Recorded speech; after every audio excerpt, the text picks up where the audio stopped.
तो गाइस आज मैं एक्सप्लेन करूंगा मार्शल नियर सीजन 12 एपिसोड 45 को। तो गाइस अगर आपको हमारी इस वीडियो की एक्सप्लेनेशन पसंद आती है तो चैनल को लाइक सब्सक्राइब जरूर करें। अगर आपने हमारे पिछले एपिसोड्स को मिस कर दिया तो एक बार चैनल में जाकर वहां पर चेकआउट जरूर करें। वहां पर गाइस आपको सारे एपिसोड्स के लिंक मिल जाएंगे। तो चलिए बिना किसी देरी के आते हैं कहानी की मेन स्टोरी लाइन पर। तो इस एपिसोड की स्टार्टिंग वहीं से होती है जहां से पिछला एपिसोड खत्म हुआ था। पिछले एपिसोड के एंड में हमने लिंगडोंग को देखा था जो सेलेस्टियल डीमन मार्टिन ट्राइब में पहुंचता है, पैट्रियार्च के साथ है और सेलेस्टियल डीमन मार्टिन ट्राइब के सभी लोगों को बताता है कि इमोस का हमला हुआ है सेलेस्टियल डीमन मार्टिन ट्राइब में। और उन दो सेलेस्टियल डीमन मार्टिन ट्राइब्स के एल्डर्स को जांच करने के लिए बोला था जिन्होंने लिंगडोंग पर अटैक किया था। लिंगडोंग बोलता है शायद ये लोग इमोस के सपोर्टर्स हो सकते हैं। तो गाइस वहाँ पर जो सेलेस्टियल डीमन मार्टिन ट्राइब के फर्स्ट एल्डर झूली होते हैं वो अपनी पावर्स का यूज़ करते हुए स्कैन करते हैं बट उन्हें कुछ नहीं मिलता, इसलिए वो लिंगडोंग से बोलते हैं लिंगडोंग ये दोनों इमोस के सपोर्टर्स नहीं है, मैंने इनकी जांच की है। तो गाइस वहाँ पर जो लिंगडोंग होता है वह कहता है एक बात बोलिए, अगर यहाँ पर इमोस के सपोर्टर्स नहीं होते तो मतलब जो इमोस का सपोर्टर ना वो सेलेस्टियल डीमन मार्टिन ट्राइब वाला बंदा है, क्योंकि अंदर से ही वो हेवनली केव में फ्लावर्स लगाए गए थे। हेवनली केव गुफा में टोटल 5 संरक्षक एल्डर्स थे जिनमें से 2 एल्डर्स ने केवल इमोस की बात जब मैंने बताया ना तो उन्होंने अटैक किया। 3 एल्डर्स ने कोई भी रिएक्शन नहीं दिया, यानी उन लोग को उसके बारे में कोई भी आइडिया नहीं था। इन्हीं दोनों को आइडिया था। तो रुकिए मैं आपको दिखाता हूँ। गाइस वहाँ पर जो लिंगडोंग होता है वह तुरंत अपने हाथों में रहस्यमय पत्थर के तावीज़ को बुलाता है। रहस्यमय पत्थर का तावीज़ मतलब पत्थर के फॉर्म में आता है, बोलने वाले फॉर्म में नहीं आता। रहस्यमय पत्थर का तावीज़ तुरंत वहाँ पर सफ़ेद रोशनी इसको छोड़ता है और ये जो सफ़ेद रोशनी होती है वो सीधे जाकर उन दोनों एल्डर्स पर पड़ती है। और जैसे ही यह सफ़ेद रोशनी जो रहस्यमय पत्थर के तावीज़ द्वारा छोड़ी गई थी उन दोनों एल्डर्स पर पड़ती है, उन दोनों एल्डर्स की बॉडी से काली काली रोशनी बाहर निकलने लगती है। और ये जो काली काली रोशनी होती है मतलब पूरा भयानक ऐसे काला काला निकालने लगता है। मतलब रहस्यमय पत्थर का तावीज़ गए बहुत ही ज़्यादा खतरनाक है इमोस के खिलाफ, तो जिसकी वजह से तुरंत बता देता है कि हाँ गाइस जैसे वो दोनों एल्डर्स देखते हैं ना वो भी मतलब किसी तरह से वो अपनी आभा को छुपाने की कोशिश करते हैं और गाइस सीधे उनकी बॉडी से आभाएं निकलने लगते। तो दोनों एल्डर्स भी पहले एकदम शॉक हो जाते, भाई लिंगडोंग ऐसे कैसे कर सकता है। फिर अचानक से अपनी बॉडी से उनकी मतलब इमोस की आभाओं को एकदम रिलीज कर दे, हाँ भाई अब देख ले है हम इमोस। और गाइस उनकी बॉडी के अंदर जान रहे क्या होता है, ईमो सीड होता है। आपको याद होगा गाइस ईमो सीड युआन गेट का एक बंदा आया था जिसका मैं नाम भूल चुका हूँ, जो लिंगडोंग को मारने फ्लेम डिवाइन हॉल में नहीं आया था। तो उन लोगों की बॉडी में भी ईमो सीड थी। ये उस बंदे को ना जब भी ईमो सीड को एक्टिवेट किया जाता है जिसने भी इसका यूज़ किया होता है उसकी पावर काफ़ी ज़्यादा भयानक बढ़ जाती है। गाइस जैसे वो दोनों एल्डर्स की बॉडी से ईमो सीड एक्टिवेट होता है बहुत ही ज़्यादा भयानक उनकी बॉडी से ईमो एनर्जी निकलती है, पूरा काला काला से एकदम फैलने उनने लगता है। तो गाइस वहाँ पर जैसे ही फर्स्ट एल्डर झूली साबा को महसूस करते हैं वह कहते हैं ये तो ईमो एनर्जी है, तुम्हारी हिम्मत कैसे हुई सेलेस्टियल डीमन मार्टिन ट्राइब के मेंबर होकर इमोस से मिलने की और इतना ज़्यादा तुच्छ काम करने की, तुम हमारे सेलेस्टियल डीमन मार्टिन ट्राइब पर कलंक हो। और झूली को बहुत ही ज़्यादा गुस्सा आता है क्यों guys celestial demon Martin tribe अपने ट्राइब पर बहुत ही ज़्यादा घमंड करते थे। उन्हें गर्व था कि वो सेलेस्टियल डीमन मार्टिन ट्राइब के मेंबर हैं और वह इमो जैसे दुष्ट प्राणियों से मिलेंगे, इसलिए मतलब जो एल्डर होते हैं उन्हें काफ़ी ज़्यादा गुस्सा आता है। फर्स्ट एल्डर तो एकदम जान से मारने के लिए अपना अटैक भी तैयार करने लगते हैं, लेकिन गाइस उन दोनों एल्डर्स ने अपनी बॉडी में इमो सीड को एक्टिवेट कर लिया होता है जिसके कारण वो फर्स्ट एल्डर के अटैक को रोक लेते हैं और वो कहते हैं हम ही हैं इमोस के सपोर्टर और ये पूरा सेलेस्टियल डीमन मार्टिन ट्राइब जल्द खत्म हो जाएगा, हम यहाँ से जा रहे हैं। और वहाँ पर गाइस वो लोग भागने की कोशिश करते हैं, लेकिन जो सेक्ट पैट्रियार्च होते हैं वो अपना ऐसे हाथ ही लाते हैं और उनके हाथ से काफ़ी ज़्यादा भयानक रोशनी निकलती है और वो जो रोशनी होती है इससे खतरनाक सब जाती है एकदम रस्सी नियर बनकर सीधे उन दोनों एल्डर्स को जकड़ लेती है। वो दोनों एल्डर्स अपनी जगह से हिल भी नहीं पा रहे होते हैं। गाइस लिंगडोंग भी सेक्ट पैट्रियार्च की पावर देखता है। Guys sect patriarch reincarnation level के कल्टीवेटर थे और उनकी पावर्स काफी ज्यादा भयानक थी। तो गाइस वहां पर जो सेक्ट पैट्रियार्च होते हैं वो लिंगडोंग की तरफ देखते हैं और कहते हैं लिंगडोंग हमें आपको यहाँ पर परेशान करना पड़ेगा कि आप हमारे जितने भी सेलेस्टियल डीमन मार्टिन ट्राइब में इमोस छुपे हुए उनको स्कैन करिए और फिर उनकी जो भी इमोस है ना उनको बाहर निकालिए यार, हम तोड़े ताड़े उनको। तो गाइस वहाँ पर जो लिंगडोंग होता है वो कहता है ठीक है। उसके बाद गाइस वहाँ पर जो लिंगडोंग होता है वो सीधे हाउ जियो की तरफ देखता और कहता है कब तक शांत रहोगे मेरी जान, कुछ तो यहाँ पर बोलो। तो गाइस वहाँ पर जो हाउ जियो होता है वो भी लिंगडोंग की तरफ देखता है और एकदम ना जानने का दिखावा करता है, क्या तुम क्या बोल रहे हो। तो वहाँ पर जो लिंगडोंग होता है वह कहता है अरे भाई तुम्हें जांचने के लिए ना, दरअसल मुझे यहाँ पर अपने पावर्स का यूज़ करने की भी ज़रूरत नहीं है। अब तुम सच सच बोल रहे हो या मैं सच खुद निकालूं। दरअसल जो हेवनली केव है ना उसके अंदर जो इल्यूजन फ्लावर लगाए गए हैं उसके अंदर मुझे तुम्हारी आभा महसूस हुई है। यानी हेवनली केव के अंदर तुम ही गए थे और तुम्ही ने सभी गुफा में जहाँ जहाँ पर भाई पावरफुल एल्डर्स हैं उनके अंदर इल्यूजन फ्लावर को लगाया था। अब झूठ बोलोगे, मतलब अपना सच्चाई बोलोगे या तुम मैं निकलवाऊं।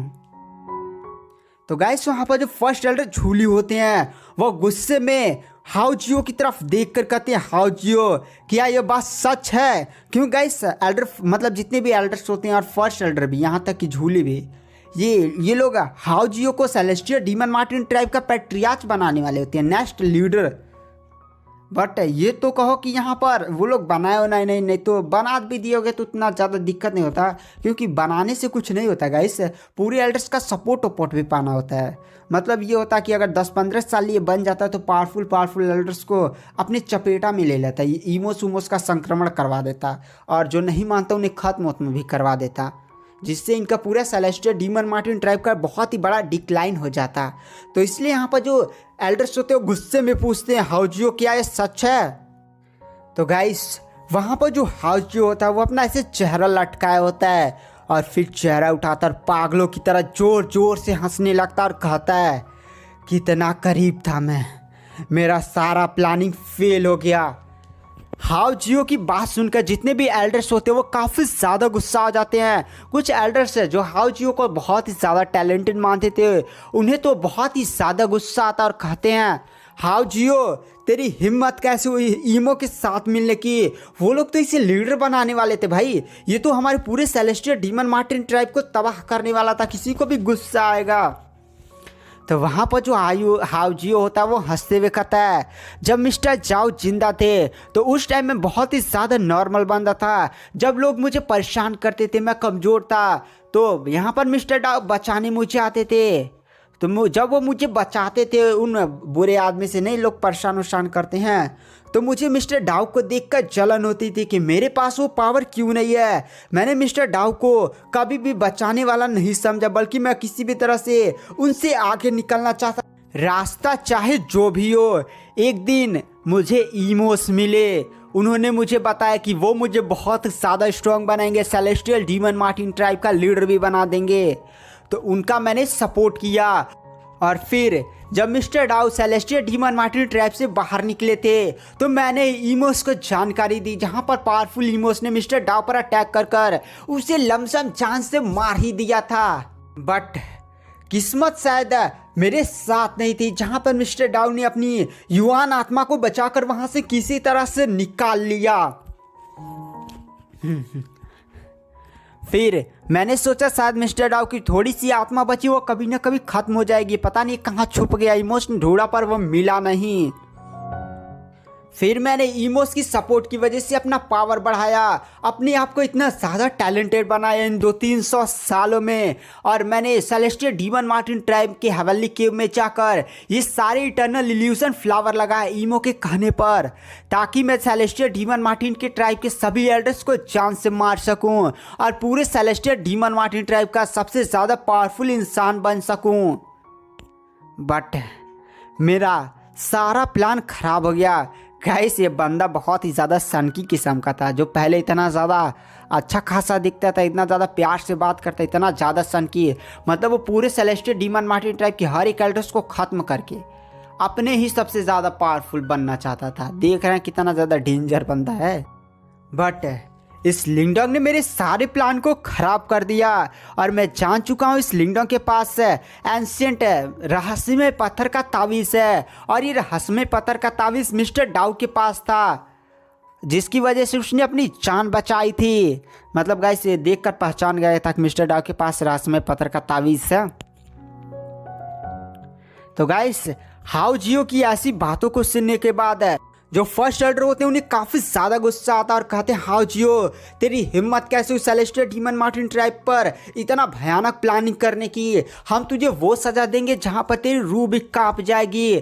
हम तेरी बॉडी के अंदर से सेलेस्टियल डीमन मार्टिन ट्राइब की ब्लड लाइन को निकाल फेंकेंगे और तुझे एक नॉर्मल जिंदगी देंगे। तब तुझे पता चलेगा बिना कल्टिवेशन पावर के दुनिया कितनी ज्यादा बेरहम है। तुझे वो सजा मिलेगी जहां पर तू मौत की भीख मांगेगा। गाइस फर्स्ट एल्डर ना इस हाउ जियो की धोखे की वजह से एकदम पगला चुके थे, बहुत ही ज़्यादा गुस्से में आ जाते हैं और सीधे ही हाउ जियो पर काफ़ी ज़्यादा भयानक अटैक कर देते हैं और कहते हैं मैं तुझे पीट पीट कर एकदम इतना मारूंगा ना कि भाई मतलब गुस्से में तो एकदम पावरफुल अटैक कर देते हैं। लेकिन जो गाइस हाउ जियो होता है वह एल्डर के अटैक को देखकर हंसने लगते हैं।